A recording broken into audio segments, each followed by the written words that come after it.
आज हम NCERT class 7 की तीसरा चैप्टर पढ़ने जा रहे हैं। इसमें बताया गया है स्थल मंडल के बारे में। स्थल मंडल अनेक प्लेटों में विभाजित होती है। इसे स्थल मंडलीय प्लेट कहते हैं। यह हमेशा धीमी गति से गति करती घूमती रहती हैं। ये लावा के ऊपर घूमती रहती हैं।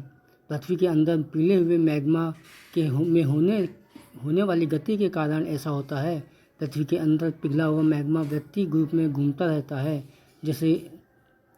जैसे एक रंगीन कागज़ की बॉल, छोटी सी गोली को अगर आप पानी में डाल के गर्म करते हैं तो वह पानी के गर्म होने पर वो पानी के साथ साथ वो भी ऊपर आने लगेगी और पानी ठंडा होने के साथ साथ वो भी उसके साथ नीचे चली जाएगी।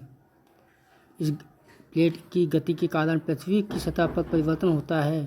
पृथ्वी की गति को उन बलों के आधार पर विभाजित किया गया है जिनके कारण ये गतियाँ उत्पन्न होती हैं। जो बल पृथ्वी के आंतरिक भाग में घटित होते हैं उन्हें अंतर्जातीय बल कहते हैं, एंडोजेनिक फोर्स कहते हैं। जो बल पृथ्वी की सतह पर उत्पन्न होते हैं उन्हें बहिर्जनिक बल यानी कि एक्सोजेनिक फोर्स कहते हैं। अंतर्जनिक बल कभी आकस्मिक गति उत्पन्न करते हैं तो कभी धीमी गति। जैसे मान लीजिए जो बल कुछ समय के लिए लगा हो लेकिन अधिक तेज़ लगा हो। जैसे कि आप क्रिकेट खेलते हैं तो बॉल आपके बैट पे लगती है तो जितनी देर के लिए तो बहुत तेज़ लगती है, उससे आकस्मिक बल कहते हैं, उसे आकस्मिक बल कहते हैं। अंतर्जनित बल अंतर्जनित बल कभी आकस्मिक गति उत्पन्न करते हैं तो कभी धीमी गति। भूकंप एवं ज्वालामुखी जैसी आकस्मिक गति के कारण पृथ्वी की सतह पर अत्यधिक हानि होती है। पृथ्वी की गतियाँ अंतर्निहित बल के कारण और बहिर्जनित बल के कारण। अंतर्जनित बल दो प्रकार के होते हैं, आकस्मिक बल, पटल विरूपण बल। बहिर्जनित बल एक प्रकार का होता है, अपरदन और निक्षेपण। आकस्मिक बल के अंतर्गत आते हैं भूकंप, ज्वालामुखी, भूस्खलन, और पटल विरूपण बल के अंतर्गत आता है पर्वत निर्माणकारी बल। और अपरदन और निक्षेपण के अंदर आता है नदी में बहता जल, पवन, समुद्री तरंगे, हिमनद, ये सब आते हैं बहिर्जनित बल में। जो सतह के ऊपर होती हैं वो बहिर्जनित होती हैं और जो सतह के नीचे होती हैं वो अंतर्जनित होती हैं। ज्वालामुखी भूप्रवृत्ति पर खुला एक ऐसा छिद्र होता है जिससे खुले हुए पदार्थ अचानक निकलते हैं। स्थल मंडलीय प्लेटों के गति करने पर पृथ्वी की सतह पर कंपन होता है। यह कंपन पृथ्वी के चारों ओर गति कर सकता है। इस कंपन को भूकंप कहते हैं। भूप्रवृत्ति के नीचे वह स्थान जहाँ कंपन आरंभ होता है उद्गम केंद्र कहलाता है। उद्गम केंद्र के भू सतह पर उसके निकट तो जहाँ से उत्पन्न होती है उसके उद्गम केंद्र, और जहाँ उसकी सतह भू सतह पे जहाँ से निकलती है उसे अधिकेंद्र कहते हैं। अधिकेंद्र से कंपन बाहर की ओर तरंगों के रूप में गमन करती हैं। अधिकेंद्र के निकट भाग में सर्वाधिक हानि होती है एवं अधिकेंद्र से दूरी बढ़ने के साथ भूकंप की तीव्रता धीरे धीरे कम हो जाती है।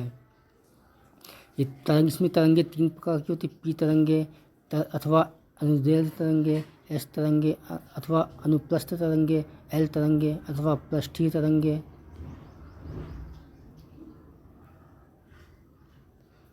भूमुखीय स्थलाकृतियाँ, इसमें अपरदन, अपक्षय और निक्षेपण के बारे में बताया गया है।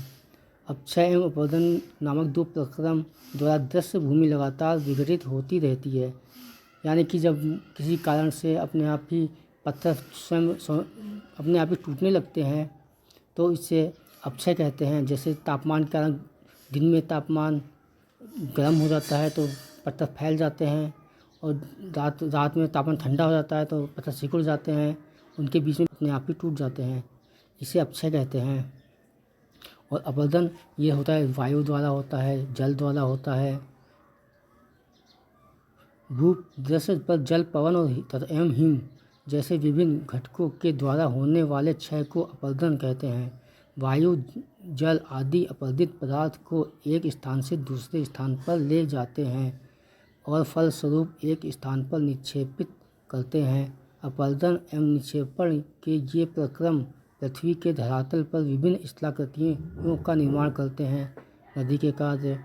नदी के जल से भूदृश्य भूमि का अपरदन होता है। जब नदी किसी खड़े ढाल वाले स्थान से अत्यधिक कठोर शैल या खड़े ढाल वाली घाटी में गिरती है तो यह जलप्रपात बनाती है। जब नदी मैदान में आती है तो मार्ग पर बहने लगती है।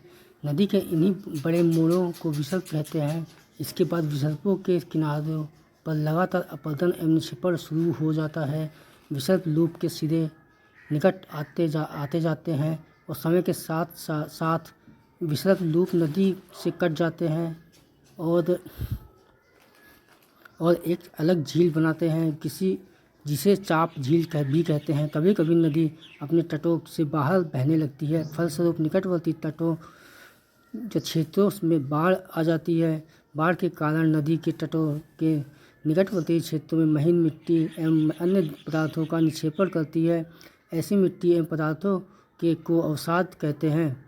इससे समतल उपजाऊ बाढ़ग्रस्त मैदान का निर्माण होता है। नदी के उत्तरी तटों को तटबंध कहते हैं। समुद्र तक पहुँचते पहुँचते नदी की प्रवाह धीमा हो जाता है और नदी अनेक धारा में विभाजित हो जाती हैं, जिनको हम वितरिका कहते हैं, जैसा कि फिगर में दिखाया गया है। वितरिका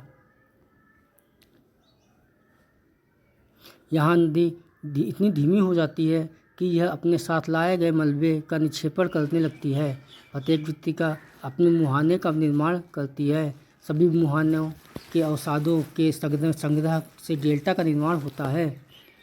समुद्री तरंग के कार्य। समुद्री तरंग के अपरदन और एवं निक्षेपण तटीय स्थलाकृति बनाते हैं। समुद्री तरंगें लगातार शैलों से टकराती रहती हैं, जिससे दरार विकसित होती है। समय के साथ ये बड़ी और चौड़ी होती जाती हैं। इनको समुद्री गुफा कहते हैं। इन गुफाओं के बड़े होते जाने पर इनमें केवल छत ही बचती है, जिससे तटीय मेहराब बनते हैं। लगातार अपरदन छत को भी तोड़ देती है और केवल दीवार बचती है। दीवार जैसी आकृति को स्टैक कहते हैं। ये स्टैक दिखाया गया है। गुफा तटीय मेहराब ये दिखाया गया है।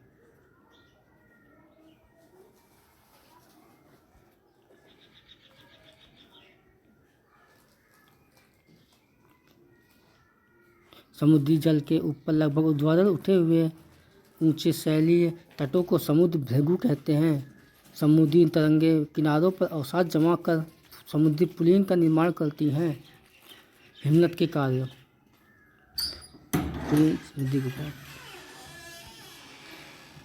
हिमनद तथा अथवा हिमानी बर्फ की नदियाँ होती हैं। हिमनद के नीचे कठोर चट्टानों से गोलाश्मी मिट्टी और पत्थरों को अपरदित कर देती है और गोलाश्मी मिट्टी एवं पत्थरों से भूदृश्य का अपरदन करती हैं। हिमनद गहरे गर्तों का निर्माण करती हैं। पर्वतीय क्षेत्रों में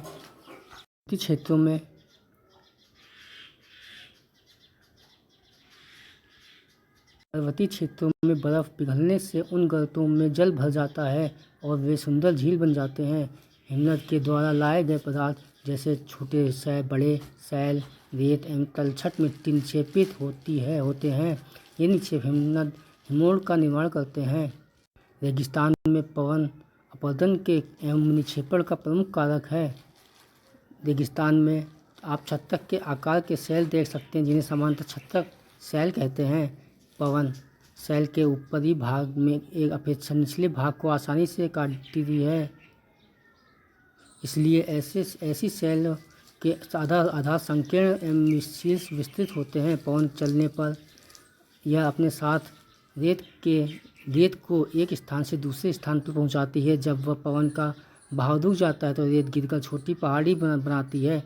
इनको बालो टिब्बा कहते हैं। आज के लिए इतना ही। धन्यवाद।